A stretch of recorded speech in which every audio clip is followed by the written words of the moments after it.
Wolves are not only this year, was last year already like this. Are really difficult to play. They play a similar system to other teams.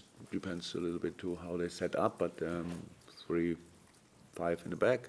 But they do it differently. Cody has a different role. They make the pitch really big, ask you for a lot of footwork. I would say you have to run a lot, and that's normal and good, and it's their way to play. But there are, of course, like for us, there are solutions for that, but not without working a lot. So you cannot play on a 50-60% basis against Wolves and have absolutely no chance. And that's a challenge for that game. We had the majority of the December and January. We had a bench full of kids, wonderful kids, but kids. So how could we think about giving a player to anybody? I don't understand that. It's not about Chuck or whatever. It's about pretty much everybody.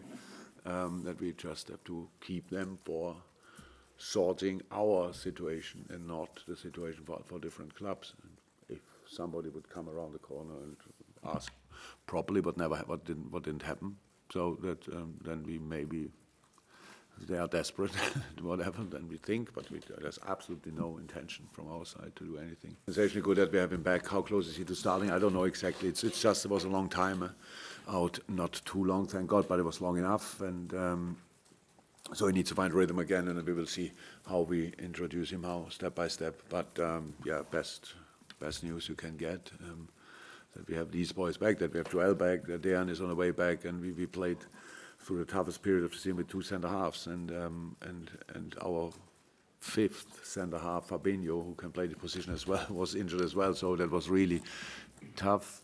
We came through, thank God, and now we have to make sure that the boys are in the best possible shape before we use them again. But of course, we do that with training sessions. Fab is in more than a week, which is good. Was in a different squad situations. Maybe he would have trained last week before around the Man United game better than being involved in the game.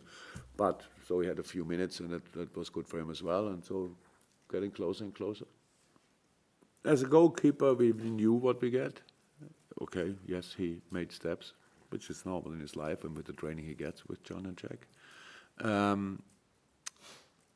As a person, yes, he has exceeded the expectation because an outstanding guy. It's just, you cannot imagine that a professional football player.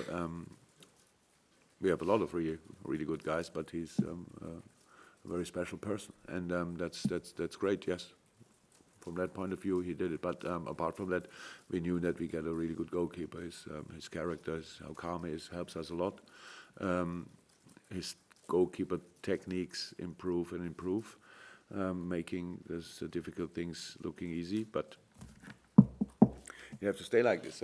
For goalkeepers, you make one little mistake and the ball is in the goal, and that is the life of goalkeepers. They have to live with that. They can live with that, but it's still. I know Ali doesn't take it for granted, or I don't take it for granted. So that's how it is. Fantastic boy, fantastic goalkeeper. Good to have him here. Thanks so much for watching ESPN on YouTube, and for more sports highlights and analysis, be sure to download the ESPN app, and for premium content and live streaming, subscribe to ESPN Plus.